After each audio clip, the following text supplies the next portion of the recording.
નમસ્કાર મિત્રો, સ્વાગત છે તમારું અમારી ચેનલ અવનવી વાતો પર। જય શ્રી કૃષ્ણ, રાધે રાધે। મિત્રો, હિન્દુ ધર્મમાં તુલસીના છોડને ખૂબ જ પવિત્ર માનવામાં આવે છે। કહેવાય છે કે જે ઘરમાં દેવી લક્ષ્મીના રૂપમાં પૂજવામાં આવતા તુલસીનો છોડ લગાવવામાં આવે છે ત્યાં ક્યારેય ધનની કમી નથી આવતી। તો તેને વાસ્તુશાસ્ત્રમાં પણ માન્યતા આપવામાં આવી છે, જેમાં કહેવામાં આવ્યું છે કે તેને ઘરમાં રાખવાથી ત્યાં રહેતા લોકોને ઘણા ફાયદા થાય છે। એવું માનવામાં આવે છે કે જે વ્યક્તિ નિયમિત રીતે તુલસી માતાની પૂજા કરે છે તેના ઘરમાં દેવી લક્ષ્મીનો વાસ હંમેશા રહે છે। તો આ જ શાસ્ત્રો અનુસાર તુલસીનો છોડ ભવિષ્યમાં થનારી ઘટનાઓના સંકેત પણ આપે છે। હા, તુલસી પહેલાથી જ આપણને આવનારા સારા અને ખરાબ સમયનો સંકેત આપે છે। તો ચાલો જાણીએ તુલસીના તે ચિહ્નો વિશે, જે મનુષ્યને ભવિષ્યમાં થનારી ઘટનાઓ વિશે માહિતગાર કરે છે। 1. તમે ઘણી વાર જોયું હશે કે ઘરમાં લગાવેલ તુલસીનો છોડ અચાનક સૂકવા લાગે છે। ઘણા પ્રયત્નો છતાં છોડ સૂકવવાનું શરૂ કરે છે। તમને જણાવી દઈએ કે શાસ્ત્રો અનુસાર તુલસીને સૂકવવાથી તમારા ઘરમાં નકારાત્મક શક્તિઓ વાસ કરે છે, સાથે જ ઘરમાં કોઈ મોટું સંકટ આવવાનું છે, જે તુલસીના છોડ દ્વારા સૂચવવામાં આવે છે। આટલું જ નહીં, તુલસીના છોડને સૂકવવાથી એ પણ સંકેત મળે છે કે તમારા ઘરમાં જલ્દી પૈસાની ખોટ થવા જઈ રહી છે। તો આવી સ્થિતિમાં તુલસીના છોડને ક્યારેય સૂકવવા ન દેવો જોઈએ। જો તુલસીના લીલા પાંદડા અચાનક તૂટે અને જાતે જ પડવા લાગે, પીળા પાંદડા પડવા એ સ્વાભાવિક છે, પરંતુ જો તુલસીના લીલા પાંદડા ખરવા લાગે તો તે અશુભ માનવામાં આવે છે। તેથી તમારા ઘરમાં વિપત્તિ અને ભાગલા જેવી સમસ્યાઓ ઊભી થઈ શકે છે। પરિવારના સભ્યો વચ્ચે મતભેદ વધી શકે છે। જો તમને આવા સંકેત મળે તો આ પરેશાનીમાંથી મુક્તિ મેળવવા માટે સાંજે તુલસીના છોડ પાસે ઘીનો દીવો પ્રગટાવો। 2. જ્યારે તુલસીની પાસે નાના લીલા છોડ ઉગવા લાગે છે ત્યારે તેને શુભ શુકન માનવામાં આવે છે। આ નિશાની સૂચવે છે કે તમારા ઘરમાં જલ્દી જ ખુશીઓ આવશે, તમારા વ્યવસાયમાં પ્રગતિ થશે। એટલું જ નહીં, તે એ પણ સૂચવે છે કે દેવી લક્ષ્મી જલ્દી જ તમારા ઘરમાં વાસ કરશે અને આર્થિક લાભ પણ થશે। 3. તમે ઘણી વાર જોયું હશે કે કીડીઓ તુલસીના છોડ પાસે ભેગી થાય છે। તમે ગમે તેટલી કાળજી રાખો, કીડી અને કરોળિયા જેવા નાના જીવો ત્યાં પોતાનું ઘર બનાવે છે, પરંતુ તમને જણાવી દઈએ કે શકુન શાસ્ત્ર અનુસાર તેને અશુભ માનવામાં આવે છે। તે સૂચવે છે કે કોઈ બહારની વ્યક્તિ તમારા માટે આપત્તિ લાવી શકે છે। કોઈ અજાણ્યા વ્યક્તિના કારણે તમને ધનહાનિ થઈ શકે છે। 4. જ્યારે તુલસીના છોડ પર સુંદર પક્ષીઓ અને મનમોહક કોયલ આવીને બેસી જાય છે, જેના કારણે તુલસીનો છોડ ખીલેલો દેખાય છે, તો તે ખૂબ જ શુભ શુકન માનવામાં આવે છે। આ સંકેત દર્શાવે છે કે તમને જલ્દી જ આર્થિક લાભ મળવાના છે અને તમારી ઈચ્છા જલ્દી પૂર્ણ થાય। તુલસીના છોડ પર પક્ષીઓનું આવવું અને બેસવું એ આર્થિક લાભની નિશાની માનવામાં આવે છે। 5. તમને જણાવી દઈએ કે ઘણીવાર એવું જોવા મળે છે કે લોકો ગમે તેટલા તુલસીનો છોડ લગાવે, તે સુકાઈ જાય છે અને તુલસીનો છોડ ક્યારેય ઘરમાં રહેતો નથી, તે માત્ર સુકાઈ જાય છે। તો આ સૂચવે છે કે તમારા ઘરમાં અનિષ્ટ અને નકારાત્મક શક્તિઓનો વાસ છે। તે જ સમયે તે પિતૃ દોષ પણ સૂચવે છે। જો તમારી સાથે આવું થાય છે તો તેને જરૂરતમંદ લોકોને દાન કરો, જેથી કરીને દુઃખમાંથી મુક્તિ મળે। 6. જો તુલસીનો છોડ પાણી આપવા છતાં ખરી રહ્યો હોય અને તેના પાંદડા ખરી રહ્યા હોય તો તેને ધન અને સ્વાસ્થ્ય માટે ખરાબ સંકેત તરીકે જોવું જોઈએ। સંભવ છે કે ઘરમાં પૈસાની ખોટ થઈ શકે છે અથવા કોઈ બીમાર પડી શકે છે। ઘરમાં કોઈને ઈજા થવાની સંભાવના પણ હોઈ શકે છે। 7 જ્યારે આંખો પર અસર થાય છે ત્યારે તુલસીના છોડના પાંદડા કાળા થવા લાગે છે। વાસ્તુમાં તેને ઘર પર ખરાબ નજર સાથે જોડવામાં આવી છે। જો તમે તુલસીનો છોડ વારંવાર લગાવો છો તો તેનો અર્થ એ છે કે ઘરમાં સકારાત્મકતાનો અભાવ છે। આવી સ્થિતિમાં તુલસીનો છોડ ઉગતો નથી। 8 જો હવામાન સારું હોવા છતાં તુલસીનો છોડ સુકાઈ રહ્યો હોય તો તે સૂચવે છે કે ઘરમાં દેવી લક્ષ્મીનો ક્રોધ થઈ ગયો છે અને ઘરમાં ગરીબીનો વાસ થવાનો છે। જો તુલસીના પાન પીળા પડી રહ્યા છે અને ખરી રહ્યા છે તો તેને દૂર કરવા માટે ઘરમાં પૂજાપાઠ કરવી જોઈએ અને પરિવારના સભ્યોની આદતો સુધારવી જોઈએ। 9 વાસ્તુશાસ્ત્ર અનુસાર જો ઘરમાં લગાવેલ તુલસીનો છોડ અચાનક સુકાઈ જવા લાગે તો સમજી લેવું જોઈએ કે ઘરમાં કોઈ પરેશાની આવવાની છે। વાસ્તુશાસ્ત્ર અનુસાર તુલસીનો સૂકો છોડ દુઃખ અને પીડાનું પ્રતિનિધિત્વ કરે છે। તેને તરત જ દૂર કરીને બીજો છોડ લગાવવો જોઈએ। 10 વાસ્તુશાસ્ત્ર અનુસાર તુલસીનો છોડ ક્યારેય પણ પૂર્વ દિશામાં ન લગાવવો જોઈએ। એવું કહેવાય છે કે તેનાથી ઘરમાં આર્થિક સંકટ સર્જાય છે।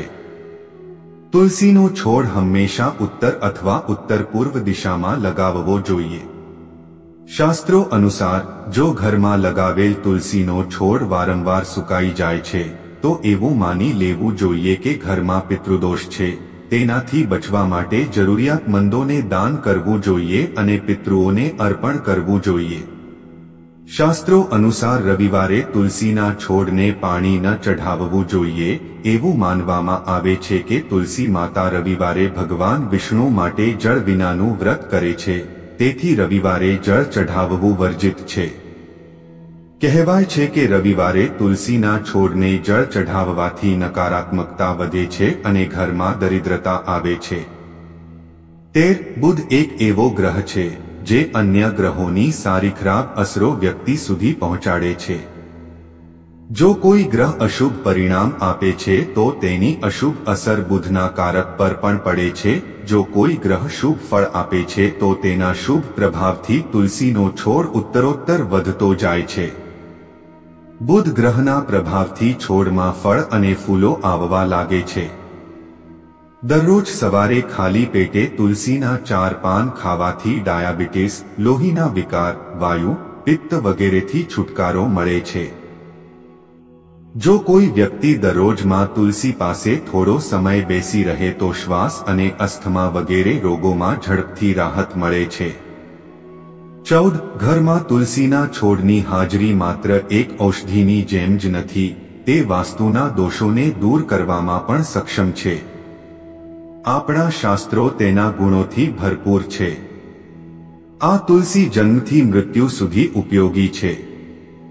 શું તમે ક્યારે વિચાર્યું છે કે આ સાદી દેખાતી તુલસી આપણા ઘર કે મકાનની તમામ ખામીઓને દૂર કરીને આપણા જીવનને સ્વસ્થ અને સુખી બનાવવામાં સક્ષમ છે? 5 માતાની જેમ સુખ આપતી તુલસીનું વાસ્તુશાસ્ત્રમાં વિશેષ સ્થાન છે। આપણે એવા સમાજમાં રહીએ છીએ જ્યાં સસ્તી વસ્તુઓ અને સુલભ સામગ્રીને ગૌરવની વિરુદ્ધ ગણવામાં આવે છે। આપણે મોંઘી વસ્તુઓને આપણી પ્રતિષ્ઠા ગણીએ છીએ। 16 કેસ ગમે તે હોય, તુલસીનું આપણા શાસ્ત્રોમાં પૂજનીય દેવી તરીકે સ્થાન છે। આપણે તુલસીને માં શબ્દથી શણગારીએ છીએ અને દરરોજ તેની પૂજા કરીએ છીએ। તેના ગુણધર્મો આધુનિક રસાયણશાસ્ત્ર દ્વારા પણ ઓળખાય છે। તેની હવા અને સ્પર્શ અને તેનો આનંદ લાંબુ આયુષ્ય અને આરોગ્ય માટે સક્ષમ છે, ખાસ કરીને પર્યાવરણને શુદ્ધ કરવામાં।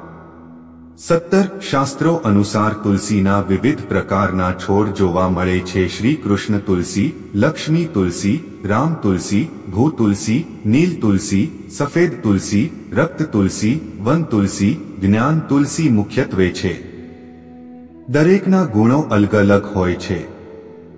શરીરમાં નાક, કાન, પવન, ઉધરસ, તાવ, ઉધરસ અને હૃદયના રોગો પર તેની નોંધપાત્ર અસર થાય છે।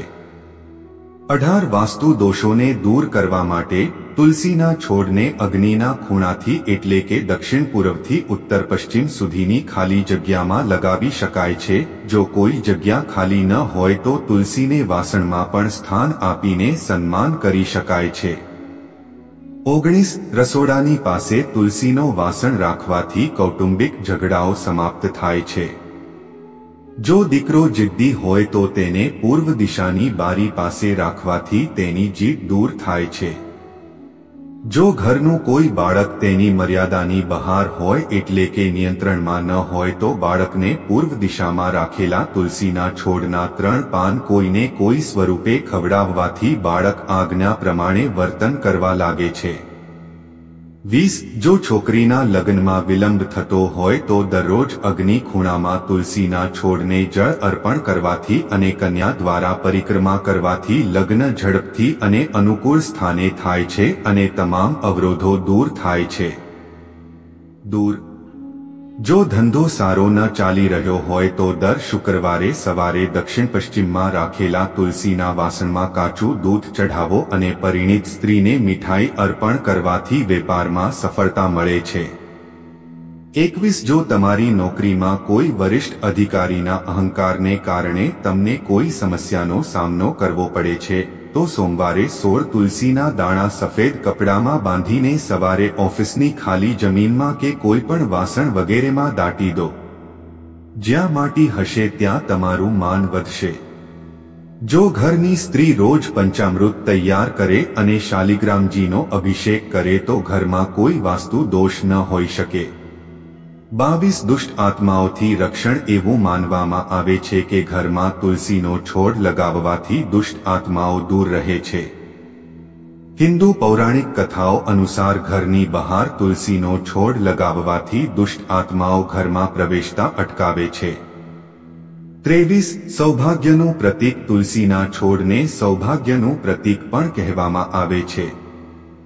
તેને ઘરમાં સ્થાપિત કરવાથી વેપારમાં પ્રગતિ થાય છે. સાથે જ તેના પાન ખાવાથી તમારું સ્વાસ્થ્ય સારું રહે છે.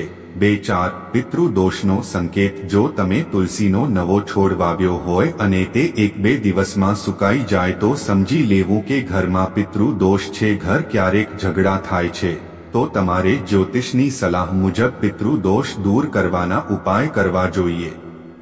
આવી સ્થિતિમાં જ્યારે પણ તમે ઘરમાં તુલસીનો નવો છોડ લગાવો છો તો તે 1-2 દિવસમાં સુકાઈ જાય છે અને પડવા લાગે છે. આવી સ્થિતિમાં તમારે સમજી લેવું જોઈએ કે પિતૃ દોષના કારણે તમારે સમસ્યાઓનો સામનો કરવો પડી શકે છે. પિતૃ દોષના કારણે ઘરમાં અવારનવાર ઝઘડા અને ઝઘડા થાય છે. આવી સ્થિતિમાં તુલસીના છોડને વારંવાર સુકાઈ જતા જોઈને તમારે અનુમાન લગાવવું જોઈએ કે સમસ્યાઓનું કારણ પિતૃ દોષ છે અને જ્યારે મંજરીનો બોજો ઉતરવા લાગે ત્યારે તેમાંથી મુક્તિ મેળવવા માટે કાર્ય કરવું જોઈએ. તુલસી પર તુલસી મંજરી સૂકવા લાગે તો તેને તરત જ કાઢી નાખવી જોઈએ. એવું કહેવાય છે કે જ્યારે તુલસીનું ફૂલ સુકાઈ જવા લાગે છે જો તમે તેને દૂર ન કરો તો છોડ પર બોજ તો વધે જ છે પરંતુ ઘરના માથા પર દેવાનો બોજ પણ વધી જાય છે. તુલસીના સૂકા ડાળાને કાઢીને કાં તો નદીમાં વહેવડાવવું જોઈએ અથવા તેને સૂકવીને તુલસીના બીજની જેમ રાખવું જોઈએ. 26 તુલસીના છોડને લગતા કેટલાક નિયમો કહેવાય છે કે ભૂલથી પણ રવિવાર, એકાદશી અને સૂર્ય કે ચંદ્રગ્રહણના દિવસે તુલસીના છોડને સ્પર્શ ન કરવો જોઈએ. આ સિવાય સૂર્યાસ્ત પછી પણ તુલસીના પાન ન તોડવા જોઈએ અને દરરોજ સાંજે તુલસીની નીચે ઘીનો દીવો કરવો જોઈએ અને તુલસી માતાની આરતી કરવી જોઈએ. જો કોઈ કારણસર તુલસીનો છોડ સુકાઈ જાય તો તેને ફેંકી દેવાને બદલે તેને નદીમાં તરતો મૂકો અને તે જગ્યાએ બીજો છોડ લગાવો. આ ઉપરાંત તુલસી માતા પાસેથી ક્ષમા માંગો. સૂકા તુલસીનો છોડ ઘરમાં રાખવો અશુભ માનવામાં આવે છે. નોંધ: આ તમામ માહિતી લોકહિતને ધ્યાનમાં રાખીને આપવામાં આવી રહી છે. તમારી આસ્થા અને આસ્થા પર જ્યોતિષ અને ધર્મના ઉપાયો અને સલાહ અજમાવો. સામગ્રીનો હેતુ ફક્ત તમને વધુ સારી સલાહ આપવાનો છે. અમે આ સંબંધમાં કોઈ પણ પ્રકારના દાવા કરતા નથી. પ્રિય મિત્રો, આજના વિડીયોમાં આટલું જ છે. જો તમને શાસ્ત્રો અનુસાર અમારા દ્વારા આપવામાં આવેલી માહિતી પસંદ આવી હોય તો વિડીયોને લાઈક કરો, શેર કરો અને સબસ્ક્રાઇબ કરો અને કોમેન્ટ બોક્સમાં જય તુલસીમાં લખો.